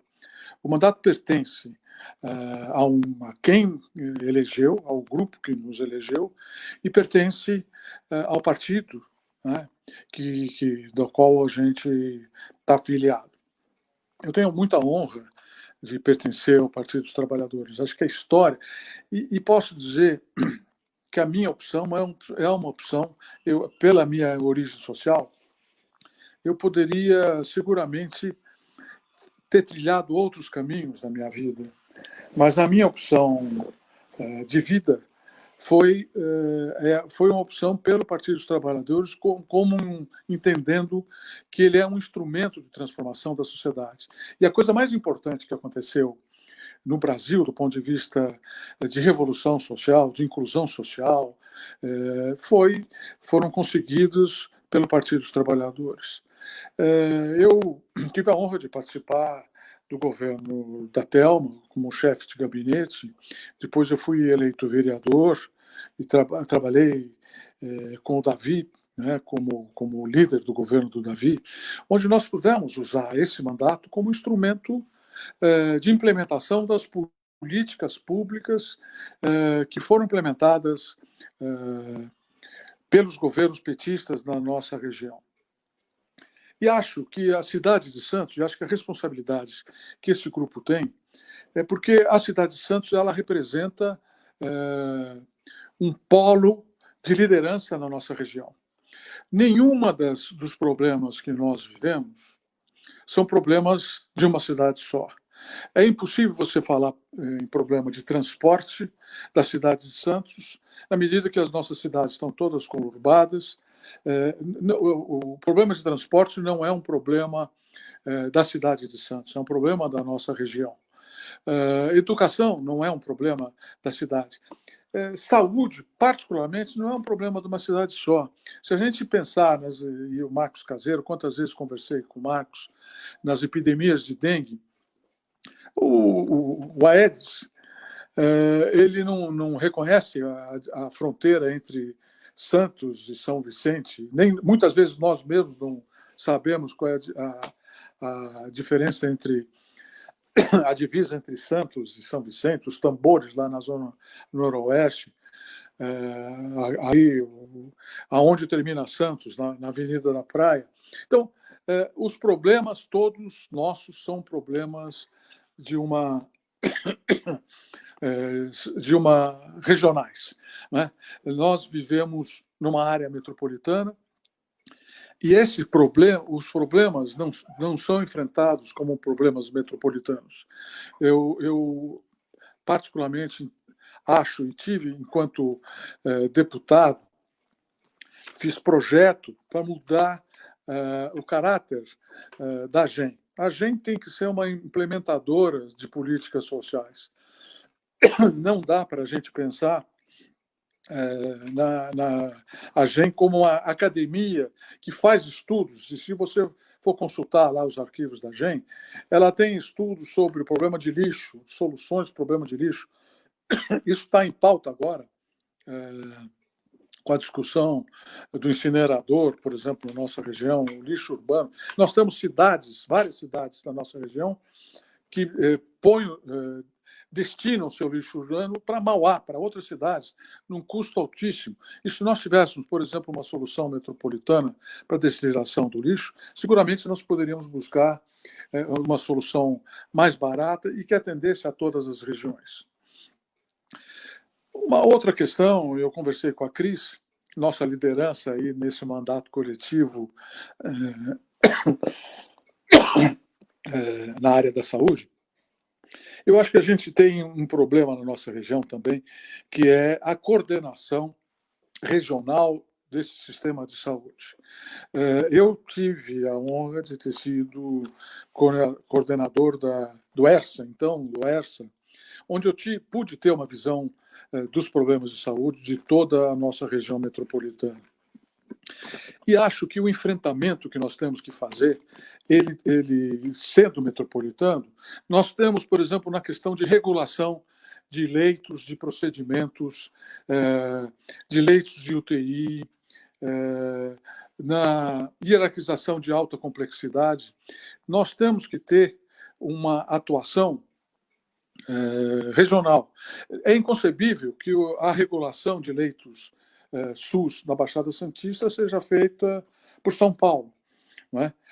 Nós não temos um controle da realidade da regulação dos nossos leitos na nossa região. Acho que o Danilo, a Mari, a Cristina, o Julinho, no exercício desse mandato coletivo, vão ter que enfrentar essa questão e a participação nossa de mandatos nas comissões de saúde, a presença dos nossos mandatos nos conselhos municipais de saúde, nos conselhos que vão determinar como se gasta e vão vigiar como é gasto o nosso dinheiro. Recentemente, nós tivemos, por exemplo, pela Secretaria de Saúde do município, compra sem licitação de cloroquina, né? Sabidamente, algo que não tem nenhum amparo científico, a Secretaria de Saúde comprou mais de 90 mil comprimidos para... Não se sabe para quê, por quê e como foi comprado, e isso nós não vimos nenhuma manifestação de mandatos de vereadores questionando essas compras, por exemplo, esse gasto público. Então, acho que o mandato é um instrumento ativo de participação da população, e a defesa do SUS ela se dá seguramente com o exercício dos nossos mandatos. Eu acho que um dos problemas mais graves do Sistema Único de Saúde é a questão de financiamento. Nós assistimos um esvaziamento, uma diminuição da destinação de recursos para o Sistema Único de Saúde. E os recursos que nós temos, eles frequentemente, por exemplo, na área dos hospitais filantrópicos. Nós temos em Santos 2 hospitais filantrópicos que, para garantir as isenções de filantropia, eles têm que atender 60% dos seus atendimentos, tem que ser do Sistema Único de Saúde. Eles têm uma isenção generosa de impostos, né, que possibilitam que esses hospitais funcionem com privilégios do ponto de vista de isenção de impostos, mas nós não temos controle em relação a esse sistema. Eu fiz um levantamento. Nós temos no Sistema Único de Saúde, ou no sistema de saúde, no nosso país, isenção de impostos para a rede privada. Nós tivemos, nos últimos 12 anos, cerca de 400 bilhões, vejam o número, 400 bilhões de isenções fiscais. O sistema de saúde, de algum jeito, abriu mão desses 400 bilhões de reais que foram destinados a isenções fiscais que premiam os planos de saúde, premiam os hospitais filantrópicos. Isso é procedente desde que você tenha uma isenção fiscal controlada, que essa isenção tenha uma contrapartida controlada, isenção para os insumos farmacêuticos de medicamentos para o Sistema Único de Saúde. Mas eu quero dar alguns dados para vocês em relação a essas isenções fiscais. De 2003 a 2015, o orçamento de saúde aumentou 86%. As renúncias fiscais aumentaram 89%. Então, nós estamos tendo uma renúncia fiscal muito maior do que o aumento do orçamento de saúde. As empresas privadas, quando têm um plano de saúde para os seus funcionários, a isenção fiscal que essas empresas de saúde, nos planos coletivos, em abate de planos de saúde, representou 4,5 bilhões de reais. A isenção fiscal de pessoas físicas foi de 11,6 bilhões de reais, isso em 2015. Né? 11,6 bilhões de isenção fiscal para os planos de saúde. Quer dizer, quando você lida com o sistema público de saúde, você verifica de que quem tem plano de saúde é uma camada, é um extrato social que tem recursos para ter plano de saúde, e quando você abre mão desses recursos, você está abrindo mão de recursos, de alguma maneira, para as pessoas que não têm recursos e têm um extrato social diferenciado. Quer dizer, os desempregados, os subempregados, não têm plano de saúde. Estão sendo penalizados por uma isenção fiscal que contempla, por exemplo, as isenções dos planos de saúde. Então, eu acho, como é que as famílias abatem os seus gastos no imposto de renda? Você, ao contrário, por exemplo, da educação, onde você tem você pode fazer um desconto de até um determinado valor, os descontos do imposto de renda para a saúde, eles são ilimitados. As famílias abateram, em 2015, para hospitais e clínicas, 2 bilhões. Para planos de saúde, 8 bilhões. Para profissionais, para pagamento de médicos, fisioterapeutas, fonoaudiólogos, 1,4 bilhões de reais. De algum jeito, na medida que você não tem limites para esses descontos de imposto de renda, para esses abatimentos de imposto de renda, você, de algum jeito, penaliza o sistema público com recursos que poderiam estar sendo utilizados no sistema público e a rigor, estão priorizando o atendimento privado em detrimento do sistema público de saúde. Eu acho que, de início, eram essas colocações que eu queria colocar para vocês e dizer da honra de estar participando desse mandato coletivo, né? E dizer da responsabilidade que a Cris, o Danilo, a Mari e o Julinho vão ter de estar exercendo esse mandato em nosso nome. A minha comunicação não está difícil por causa da internet aqui no sítio onde eu estou isolado, mas é a contribuição inicial que eu queria dar para vocês. Particular e indignado, eu falei isso no início da minha fala, com o que está acontecendo no nosso país, com o genocídio das pessoas, principalmente os mais pobres, os mais despossuídos. E o Arthur tem repetido sistematicamente, eu tenho visto as apresentações, que o Covid não é democrático. O Covid ele atinge mais as camadas mais pobres do nosso país. Então, essa é a minha contribuição inicial. Muito obrigado, Fausto. Valeu. Como sempre, um querido. Mesmo com as dificuldades de comunicação, a sua comunicação sempre é sensacional. Passar agora a bola para o Arthur Quioro, nosso ministro, eterno ministro da Saúde, santista.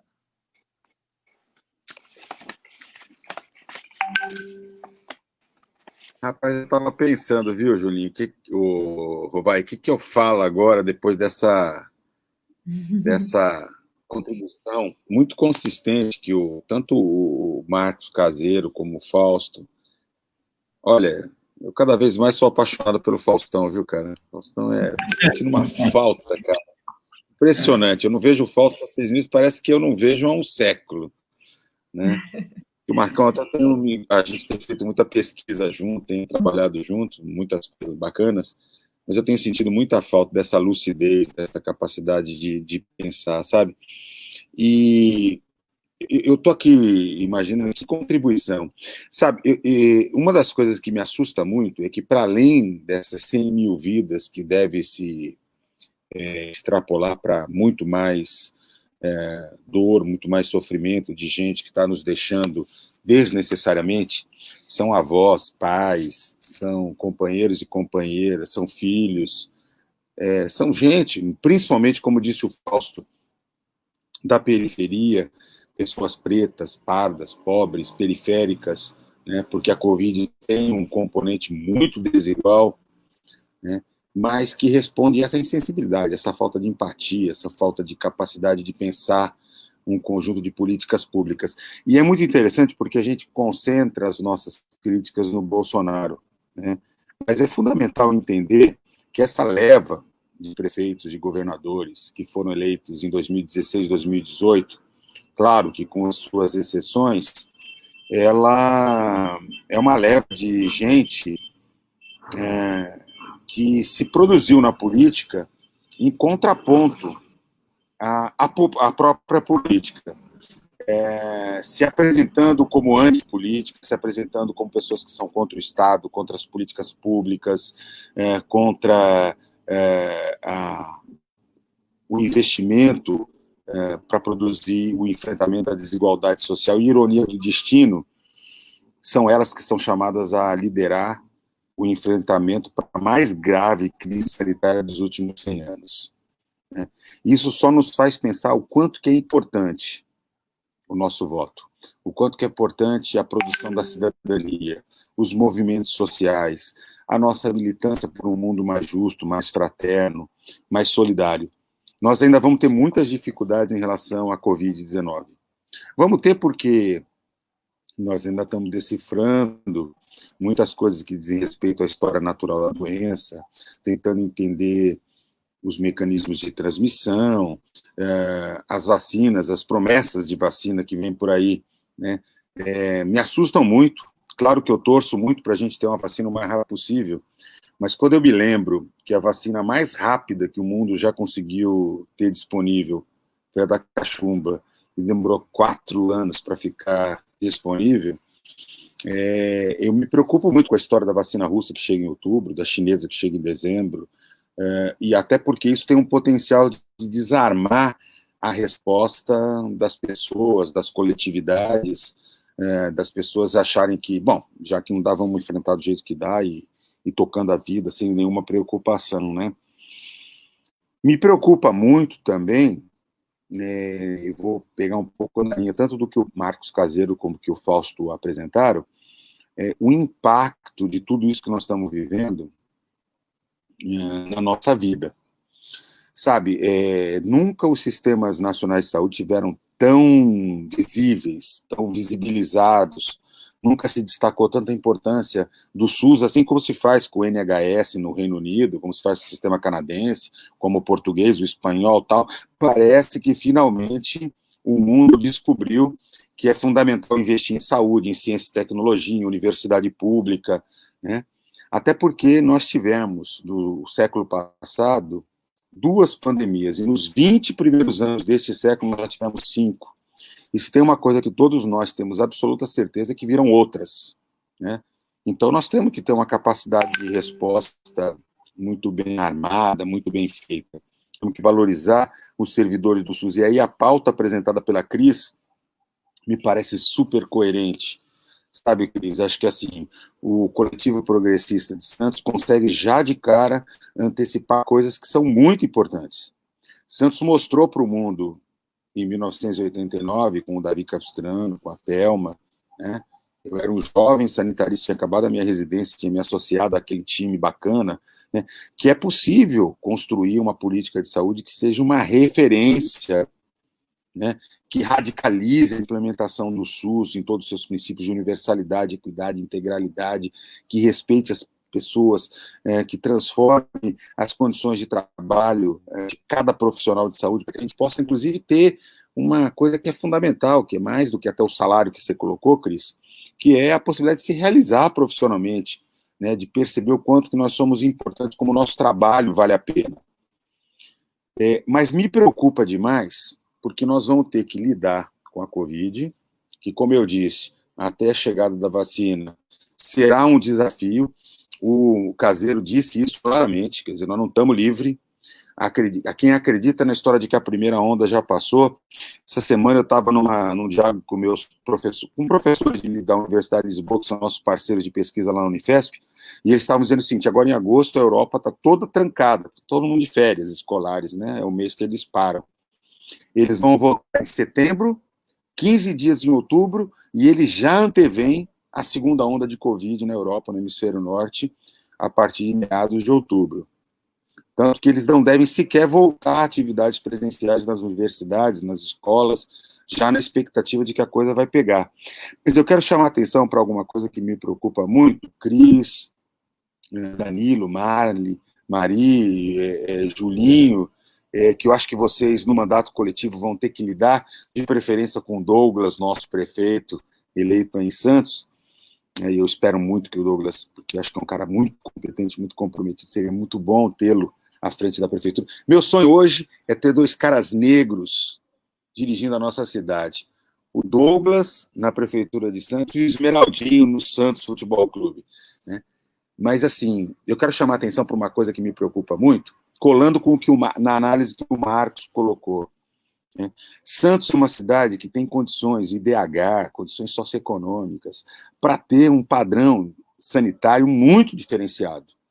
Indicadores de saúde de excelência, e nós não temos. E mais, nesses últimos 6 meses, na verdade, 5 meses e meio, desde 26 de fevereiro, quando explodiu a epidemia, 10 de março, quando tivemos o primeiro caso de morte por Covid, a ordem foi absurdamente absolutamente fique em casa. Porque se é verdade que todos nós deveríamos ter feito isolamento social, hipertensos, diabéticos, pessoas com casos suspeitos de câncer, gestantes, pessoas com condições crônicas, jamais poderiam ficar em casa. Precisariam ser muito bem acompanhadas pelas equipes de saúde da família, acompanhadas pelos especialistas que tomam conta do cuidado dessas pessoas, e o que a gente vê é que depois de 5 meses há um grande agravamento das condições clínicas dos pacientes. Há pessoas sofrendo com o uso abusivo de álcool e droga. Até porque, gente, não tem sido fácil lidar com o desemprego, com a perspectiva de quebra financeira, com a impossibilidade de viver o luto, com a morte dos entes queridos. Ou seja, o quadro é bastante complicado. E o que vem por aí é desafiador. Ou seja, se o SUS já vivia na região da Baixada Santista e em Santos um grande constrangimento, grandes gargalos, eu acredito que nós teremos um enorme desafio que vem pela frente. Em particular, porque a gente não vê vontade política, competência técnica para produzir essas respostas que são necessárias, mas eu quero chamar a atenção com a combinação de um outro elemento, que é a manutenção da emenda constitucional 95, a chamada emenda do teto. E aí, gente, ter a Cris nessa chapa, nessa pré-candidatura coletiva, é muito legal, porque a Cris acumulou uma grande experiência no Conselho Nacional de Saúde. Eu sei porque eu era ministro, quando a Cris estava lá no Conselho Nacional de Saúde. Eu lembro da Cris representando, antes de eu ser ministro, como uma militante representando os trabalhadores. Ela tem competência, capacidade de negociação, elaboração para poder enfrentar essas dificuldades. Por quê? Vejam, a ordem econômica continua inquebrantável.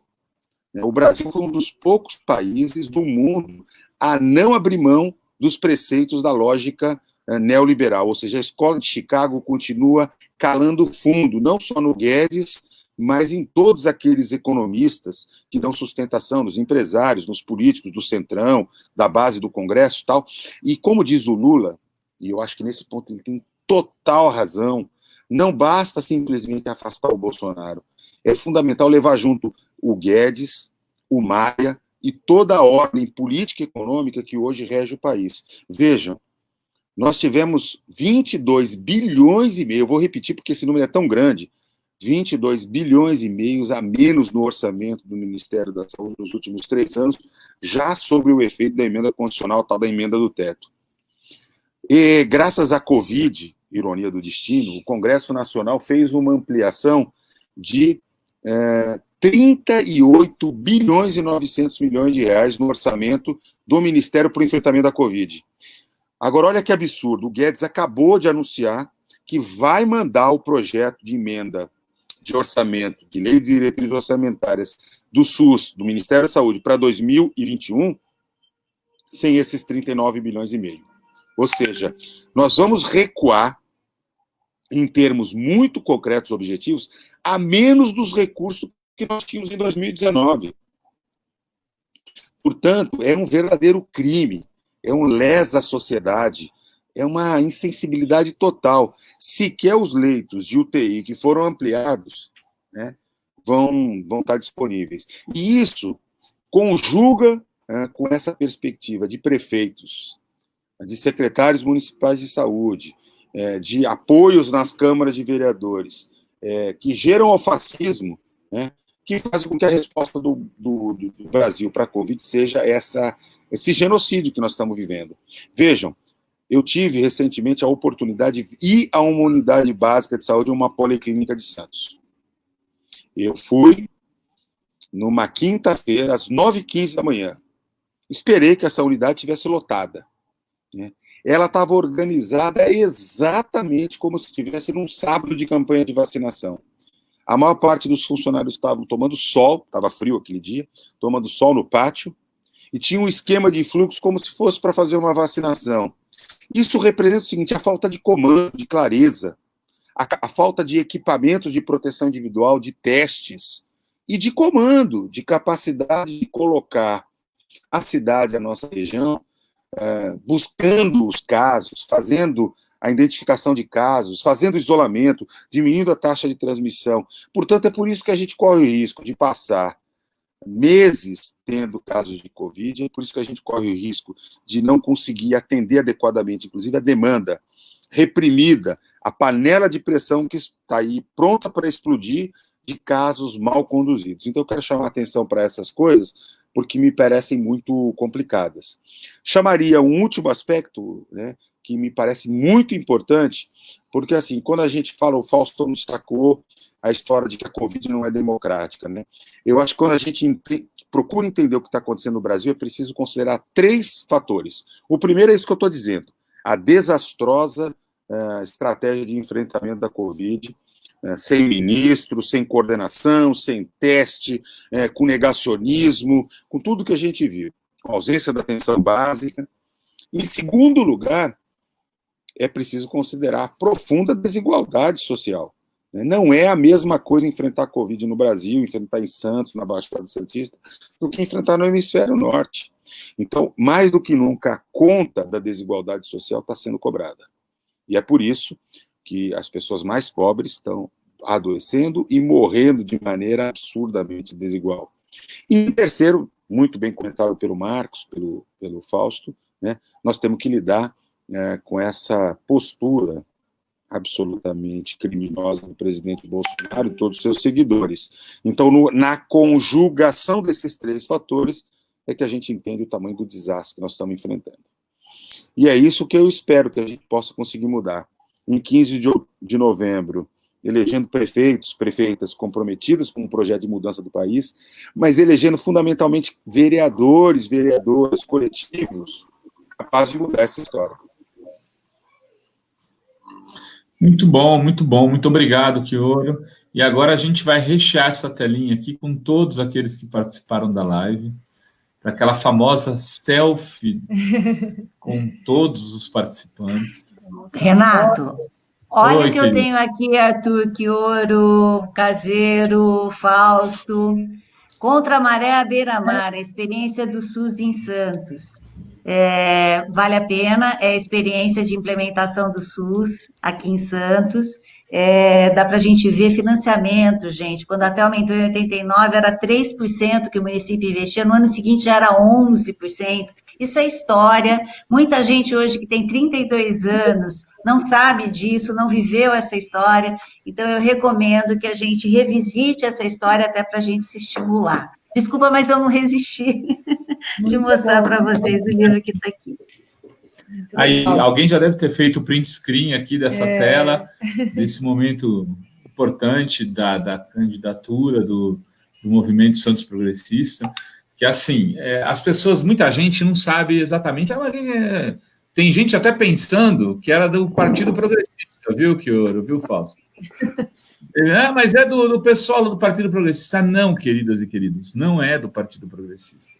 É Santos Progressista, é um pouco daquela Santos que a gente viveu na década de 80 e 90, aquela Santos que a gente viveu também na luta contra a ditadura militar, aquela Santos que enfrentou as botas, as putinas dos generais e que teve coragem de ser chamada Cidade Vermelha. Enfim, é essa Santos que a gente reivindica dentro desse movimento, que tem 4 candidatos, Lovai. Como assim? Pré-candidatos. 4 pré-candidatos. Por quê? Porque na Câmara temos um vereador e 3 assessores que são de cargos de confiança. Então, a gente já resolveu o problema agora, não tem essa coisa de negociar depois. É aqui, ó. Vocês estão sabendo quem serão os 4 que vão estar lá, né? E os 4 vão ter direito a voz e voto, como todos aqueles que estão participando e assinando a carta de compromisso. Não é porque o Danilo vai aparecer com aquele bochechão dele lá na hora da urna, ou o Julinho porque toca música legal, mais legal que todo mundo, enfim, a Cris porque tem essa oratória, essa verve, né? Ou a Mari com essa beleza dela. Enfim, todos nós vamos ter o mesmo espaço de participação. Assinou o documento, vai votar e vai poder dizer o que o movimento vai fazer. Enfim, eu estou explicando isso porque tem muita gente em dúvida. Então, você vota no Danilo, elege junto com o Danilo a Mari, a Cris e o Julinho para representar vocês profissionalmente lá. Vão estar dentro da Câmara. Só que tem mais umas 50, 60 pessoas que já assinaram a carta, né, Danilo? Exatamente, a carta de princípios que está aqui fixada na tela, aqui na página do Facebook do Coletivo Santos Progressista. É isso, né? É isso. Enfim, fizemos 2 horas quase de live aqui. Não sei, vamos começar pela Mari, para dar um salve final. Mari da juventude, Mari das mulheres, Mari da educação, Mari da comunicação. Obrigado a todos e a todas que ficaram com a gente até agora. E eu quero dizer que eu lamento muito a tragédia e a péssima conduta do governo federal, do governo do estado de São Paulo e da prefeitura de Santos. 3 desses 100 mil mortos são da minha família. Perdi 3 parentes em 3 meses de pandemia. E eu estou no coletivo para lutar contra isso, contra tudo isso. E o coletivo é meu instrumento. 3 parentes. Eu acho que é importante. Pai, mãe e filho. Pai, mãe e filho. Conta a história para a gente, mano. Então, no começo da quarentena, entre dia 20 e dia 30, o meu tio passou mal e aí eles diagnosticaram como AVC. E só depois de 3 meses que fizeram vários exames e perceberam que foi por conta do Covid que ele teve os 2 AVCs. E ele teve uma paralisia também nesse interim. Só que como ele não sabia que era o Covid ainda, então acabou pegando a família toda. Minhas primas, minha tia, meu primo. E minha tia também não resistiu. E meu primo, filho deles, também não. E agora, há 2 semanas, meu tio também não resistiu. Então, foram 3 pessoas da minha família, meus tios e meu primo, todos da mesma família, né? Pais e o filho. E eu tô na luta aí para a gente ver uma mudança, né? Nossa, que tragédia. Um respeito. Buenas. Julinho Bittencourt. Opa! Meus pêsames, Mário. História. Nem tive pessoas próximas, a tragédia não foi nada comparada a essa, mas a grande tragédia mesmo do povo brasileiro, né? E a gente teve a morte do irmão do músico muito querido, né, Julinho? O Viela, que é meu irmão, né, que é meu amigo, a gente começou junto, trabalhou. Ele tem um irmão gêmeo que morreu, 59 anos, foi internado, insuficiência respiratória e tal, e morreu. Uma hora para outra. Estava em casa, acordou no meio da noite sentindo falta de ar e 15 dias foi. É isso. Essa doença é terrível, ela é muito triste mesmo. Acho que todo mundo tem essas histórias aí, as coisas estão crescendo cada vez mais. E eu quero reiterar, e assim, emocionado ouvindo as falas de vocês todos, né? Dos 4 que falaram hoje, a Cris, o Pioro, o Caseiro, o Fausto, porque a gente tem aqui um grande time, o time é uma seleção nacional mesmo, poderia compor qualquer ministério, a gente tem um ex-ministro, a gente tem o Fausto, que também trabalhou lá, o Caseiro, são pessoas de uma qualidade extrema que poderiam estar salvando vidas, e a gente está aqui para caminhar ao lado delas, a gente está aqui para se empenhar, enfim, para que o poder público seja diferente, né? Seja diferente na cidade, no estado, no país. Essa é a nossa luta constante, diária, etc., né? O poder público pode e faz diferença, e a gente está vendo isso hoje, né? Com um presidente completamente irresponsável, genocida, o Brasil chega a 100 mil mortes, sem ter tido a menor necessidade de chegar. A gente está vendo no entorno, em vários lugares do mundo, outros países que os governantes salvaram vidas, e aqui, infelizmente, a gente está vivendo essa tragédia dupla, né? Do vírus e do verme, que nem disse o Haddad. Então, foi muito emocionante hoje, foi muito bonito. Estou muito orgulhoso assim de ter essas pessoas que são amigas, são próximas, né? São pessoas que a gente caminha junto há tantos anos, e a gente está aí junto nessa nova tentativa, né? Que é o que ela tem de mais bonito, é que ela é uma tentativa ampla aí de todo mundo. É isso aí, gente. Muito obrigado. Viu? Obrigada, Julinho. Cristina Bis agora, Cristina. Né? Eu queria agradecer a generosidade de vocês, que são pessoas tão referências, né, minha, e de trabalho, acho que de muita gente, e agradecer a generosidade, dizer que eu estou me sentindo, apesar da tristeza, eu estou me sentindo confiante, né, confiante de que a gente vai conseguir virar exatamente porque nós estamos juntos, né. Acho que é só essa forma também da gente virar isso. Isso é uma mobilização, gente, que depende de todos nós juntos, né? Entender a importância, entender a significância do momento, para que a gente possa virar isso, voltar a ter uma cidade que seja possível para todos, né? Não há saúde se a gente não vencer, não há economia se a gente não vencer a desigualdade, se a gente não tiver saúde. A pandemia, ela está expondo tudo isso, né? E é interessante porque ela traz uma questão simbólica, né? A máscara, ela protege o outro, né? Ela protege essa empatia, essa solidariedade que a gente tem que ter pelo outro, né? E é interessante como você vê a resistência de pessoas em usarem as máscaras, e você vai ver que essa pessoa não tem absolutamente nada de cuidado e empatia pelo outro. Então, eu acho que esse momento é um momento muito importante, que a gente tem que se juntar para virar isso, para defender políticas de saúde, para defender as políticas de proteção social, renda para todo mundo, a importância de moradia digna. Não é possível a gente viver numa cidade que não tenha saneamento para todo mundo, que as pessoas não tenham acesso à água, a esgoto. A gente tem condições, todos eles, Arthur trouxe isso muito claramente, a fala do Caseiro e o Fausto. Então, a gente tem condições de reverter isso, e eu chamo você para vir junto com a gente, compor aqui esse coletivo e fazer esse movimento, essa grande onda que vai virar esse jogo, eu tenho certeza. E queria agradecer muito, viu? Agradecer muito ao coletivo a oportunidade, agradecer muito a vocês que estão aqui juntos, Caseiro, Fausto e o Arthur. Muito obrigada mesmo. Obrigada, Cris. E o Danilo? Danilo, nossa foto na tela.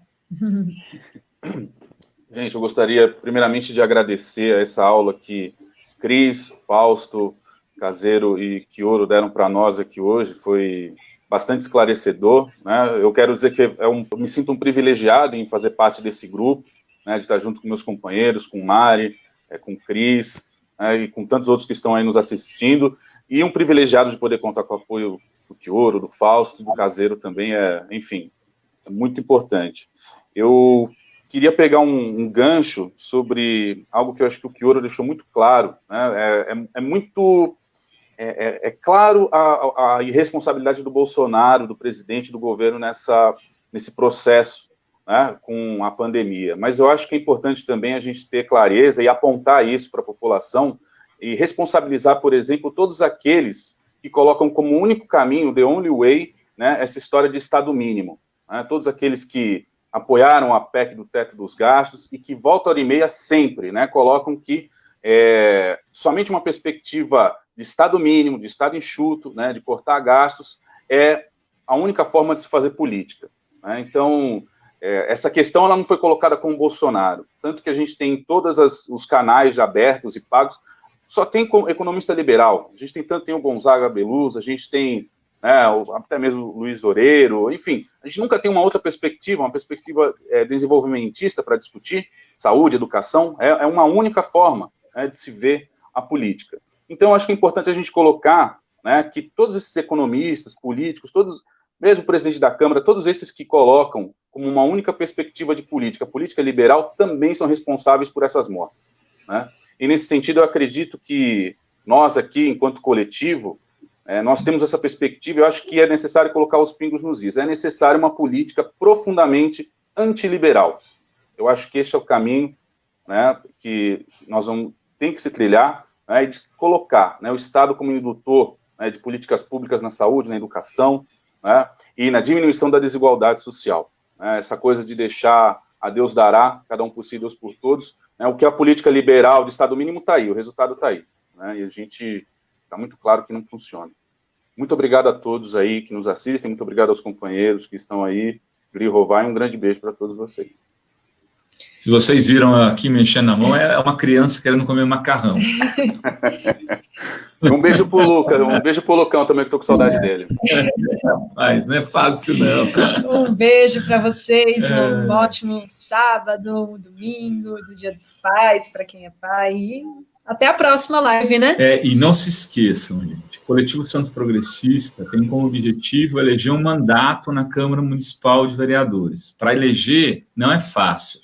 A gente vai precisar da mobilização de cada um, de cada uma, vai precisar trazer mais gente para o nosso grupo de WhatsApp, vai precisar colocar energia no nosso YouTube, porque, por enquanto, a campanha está sendo assim, né, virtual. O Quioro, o Fausto, o Caseiro, que estão aqui nos apoiando hoje, sabem como é difícil eleger um mandato em Santos. Não é uma coisa simples. Estamos fazendo lives muito bonitas, a gente está se esforçando nesse sentido de fazer uma candidatura e uma campanha com conteúdo. Não só uma campanha de, vote em mim porque eu sou bonitão. Nada disso. A campanha de conteúdo de grupo. Esses 4 foram escolhidos assim, não tinha nenhum candidato. Começou, montou o grupo, vai daqui, eu não quero, eu quero, eu não quero, eu não quero, eu não quero. Ninguém queria e a gente foi construindo e fechamos nesses 4. Não foi assim, alguém chegou, eu quero ser o candidato, porque eu tenho voto, vou bancar. Só que agora a gente tem que chegar lá na frente, como a Cassandra disse, Cassandra que está muito presente em todos esses momentos nossos, Elaine, Reinaldo Martins, enfim. Tem uma galera, Rodrigo Savazone, tem uma galera, Cláudia, Simone Raia, enfim, tem muita gente, eu não vou conseguir lembrar de todos aqui, e de todas, mas muita gente que está, a Queca, estou vendo aqui os nomes agora, Flávio Roca, Ana Maria, Anice, Adriana, vou ler os nomes, Cecília, Cabrita, enfim, muita gente que está por trás e sabe das dificuldades que a gente vai ter para fazer esse mandato vingar.